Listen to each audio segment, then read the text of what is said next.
할렐루야. 주님의 은혜가 여러분들 가운데 넘치시기를 축원합니다. 나라 잃은 서러움이라는 제목으로 잠시 은혜를 좀 나누고자 해요.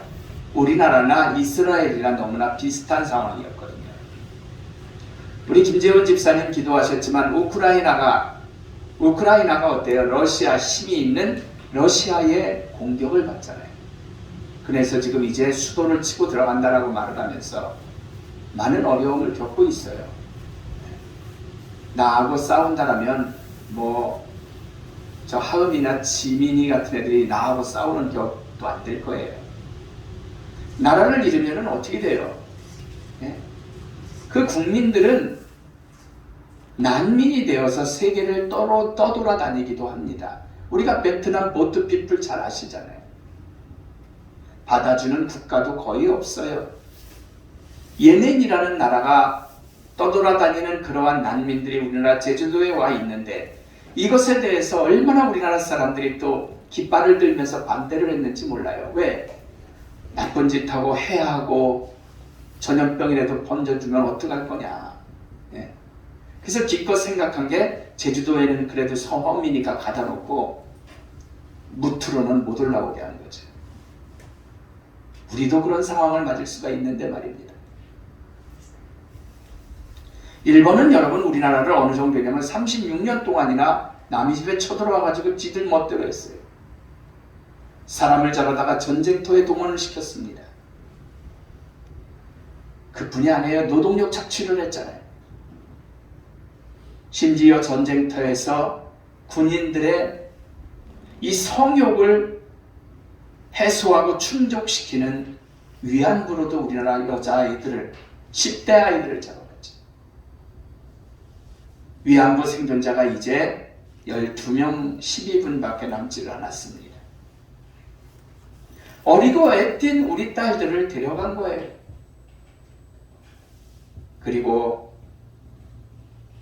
근로정신대라는 것들을 만들어서 역시 또 끌고 갔습니다.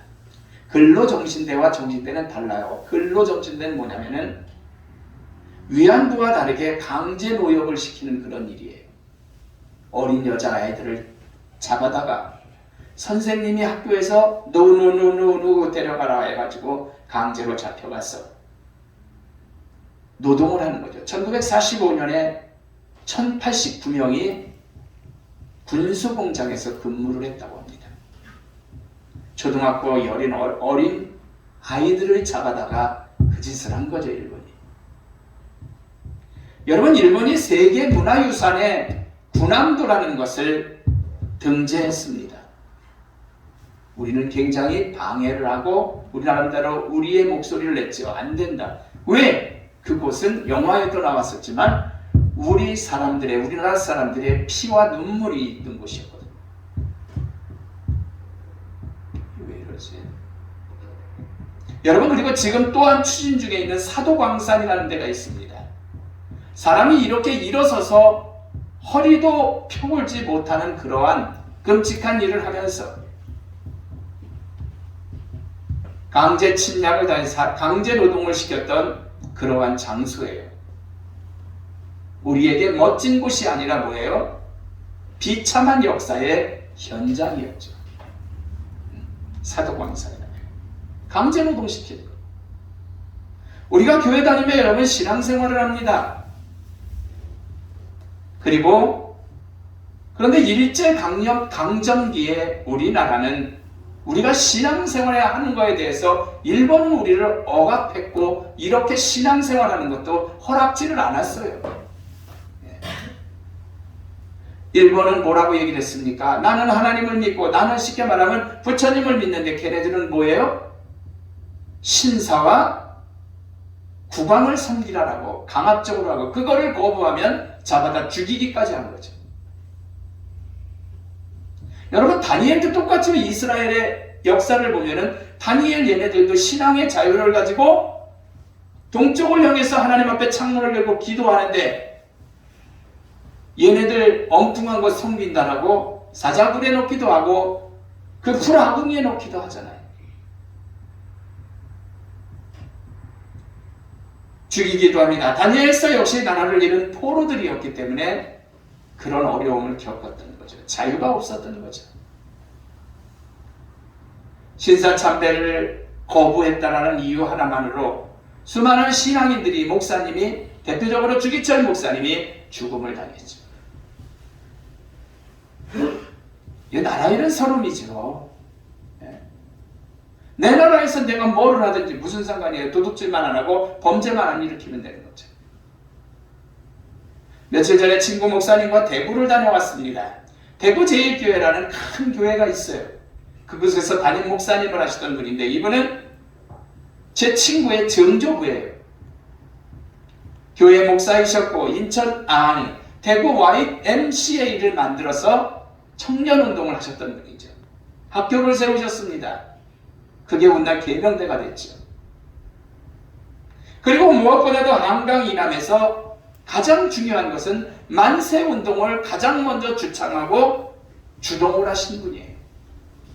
대단하죠. 그분으로 인해서 그분은 옥고와 고문을 당하고 그거로 끝난 게 아니라 그의 아들 어린애까지도 만세운동에 참여했다는 이유로 감옥에 가서 고난을 겪고 풀려났습니다. 여러분 송기정 선수 이야기를 잘 아시죠? 위에 지금 얘기해도 그 친구 목사님의 정조부 얘기도 어떻게 보면 뭐예요? 내 거 달라는데 감옥에 쳐넣은 이유거든요. 네? 만세운동하면서 우리 거야, 여기는 내 거야, 내 나라야 라고 하는데 와서 도둑놈이 감옥에 갖다 쳐놓고 고문을 하고 한 거죠. 송기정 선수 이야기를 잘 아십니다. 일본에 함락이 된 우리나라이기 때문에 한국인의 자격으로 올림픽에 참여한 게 아니잖아요. 올림픽에서 우승을 해서 금메달이라는 것을 목에 걸었음에도 불구하고 그 영광스러운 마라톤 종목에서 일장기를 가지고 사진을 촬영을 하고 일본이 메달을 딴 거로 나갈 수밖에 없었던 거죠. 나라 잃은 서러움이죠. 사랑하는 성도 여러분, 단순히 나라 힘이 없어서 나라를 빼앗긴 것입니다. 그렇게 이해를 한다면 그럴 수도 없는 일이라고 생각을 하죠. 지금 여러분들이 사시는 집에 여러분들 그러면 그럴 수 있지 뭐라고 생각하신다면 지금 여러분들이 사는 집에 어떤 힘센 깡패 같은 놈이 들어와서 아이들은 다 노예로 갖다 팔아먹고 모든 집의 재산이고 뭐고 안에 내 맘대로 한다라고 생각을 해보세요. 아니 옆에 좀 끔찍한 이야기지만 무슨 무기가 될 만한 칼이라든지 뭐가 있으면은 정당방어를 해가지고 그를 죽일 거 아닙니까? 칠 거 아닙니까? 상해 입힐 거 아니겠습니까? 여러분 그래서 우리나라는 어찌 보면은 좋은 것 다 뺏기고 어린 딸들을 다 그렇게 잡아가서 노역을 시키고 놀이개로 하고 공장에서 일하게 한다면 이거 이해할 수 없는 거죠. 우리가 볼 때는요. 내 집에 와서 그래. 나라를 잃으면 이처럼 이러한 큰 비참함이 진정으로 다른 거로 비교가 안 될 정도로 크다라는 사실이죠. 사랑하는 성도 여러분, 오늘 본문의 말씀을 봅니다. 유다의 마지막 왕이었던 시드기야라는 사람은 바벨론에 잡혀갑니다. 왕이 잡혀가는 거예요. 우리나라처럼 병자호란 이런 거에 우리나라가 그랬던 것처럼. 힘이 없기 때문에 성벽이 무너지죠. 불타서 폐허가 되죠. 왕의 자녀들이 어느 정도예요? 내 자식들이 보는 앞에서 처형을 당하는 거예요. 오늘 본문에 나와 있죠. 그리고 그 자신도 어때요? 왕인데 눈을 뽑아버립니다. 그리고 또한 어떻게 하냐면은 쇠사슬로 묶어가지고 바벨론으로 끌고 가는 거죠. 옥에 가두고 결국은 거기서 죽습니다. 누가? 이스라엘의 시드기야 왕이. 누구 때문에? 바벨론이 쳐들어와서. 조선말에 우리나라가 러시아, 청나라, 일본 중에서 살려고 여기 붙었다 저기 붙었다 한 것처럼 이스라엘도 애굽에 붙기도 하고 다른 나라에 붙기도 하고 이렇게 살았어요. 나라가 힘이 없으니까. 여호와김이라는 왕이 있습니다. 이 왕은 바벨론 침공으로 쇠사슬에 묶여서 역시 바벨론에 끌려갑니다. 역대하를 보면 알 수가 있어요. 그리고 성경에 뚜렷한 기술은 없지만 예레미야서를 볼 때 끔찍한 죽음을 맞이했다라고 우리가 볼 수가 있습니다. 왕이 여호와긴이라는 왕도 있는데 역시 바벨론의 침략을 받고 아내들과 신하들 모친이 함께 포로가 되어버리죠. 뭐 때문에 그래요? 결국 독립을 위해서 힘썼다는 이유 때문에 그럽니다. 내 거 내가 달라고 그러고 내 거 뺏으러 들어온 놈에게 거부하고 어떻게 해서든지 외치는 이 함성에 대해서 그런 죽음의 위협과 여러 가지 어려움을 당했던 거죠. 하지만 당시 애굽은 힘이 없었어요, 사실. 그러니까 바벨론에 의해서 함락이 되고 끝났던 거죠. 게릴라 전술로 유명한 그 당시 마카비가이라든지 열심당 이런 사람들은 나름대로 자기네가 힘을 키워서 바벨론으로부터 독립을 하려고 했거든요.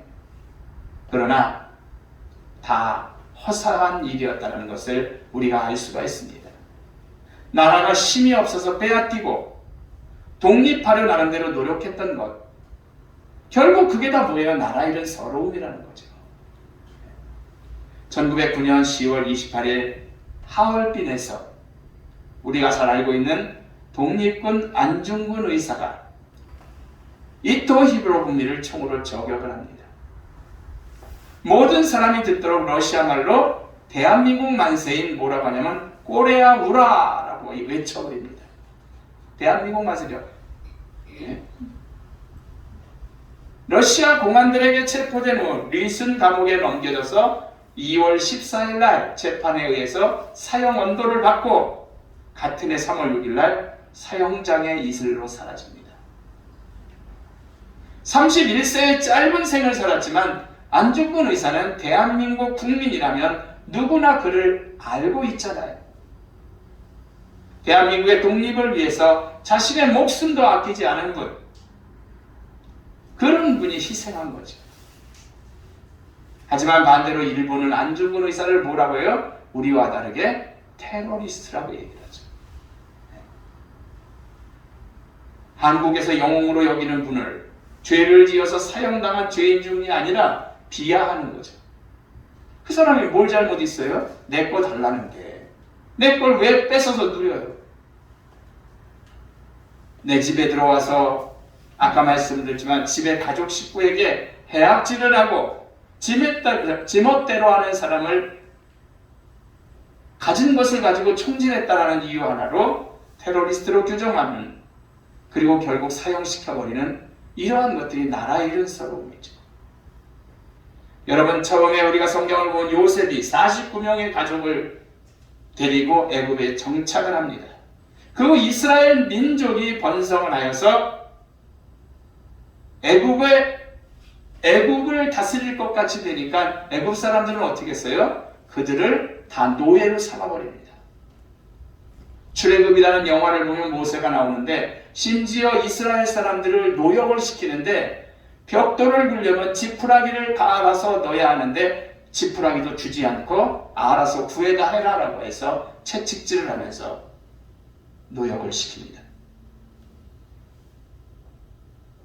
이에 모세는 하나님의 부름을 받잖아요. 그리고 네가 독립을 시켜라. 이끌고 가나안 땅으로 갑니다. 자그마치 430년 종살이를 마감한 거죠. 이스라엘, 애굽은 노예로만 취급을 했습니다. 애굽은 노예로만 취급을 했죠.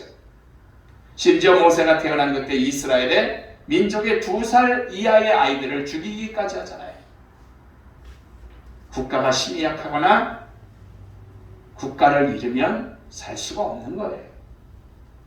아수르에게 나라를 빼앗기고 다른 힘이 센 나라가 그 나라를 함락시키면 그들의 속국이 됐습니다. 이스라엘은.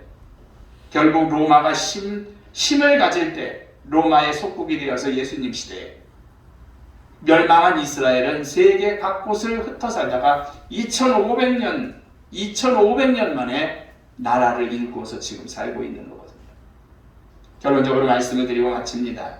나라를 잃으면 내 것 찾겠다는 말 한마디 했다가 죽음을 맞이하기도 하는 거예요. 예? 자유가 없습니다. 그리고 다니엘을 보듯이 에스더를 보듯이 신앙의 자유를 가질 수가 없는 거예요. 때문에 우리는 충성을 다해서 나라 사랑해야 할 줄로 믿습니다. 기도해야 돼요.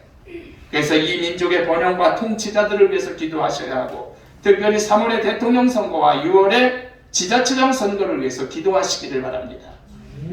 하나님을 두려워하는 이가 선택되어서 이 민족을 이끌어가도록 기도하시고, 우리가 주어진 삶의 현장에서도 하는 일에 최선을 다해야 할 줄로 믿습니다. 이러한 일이 곧 나라 사랑하는 일임을 기억하시고 주의 은혜 가운데 거하시기를 축원합니다. 기도합니다. 하나님 감사합니다.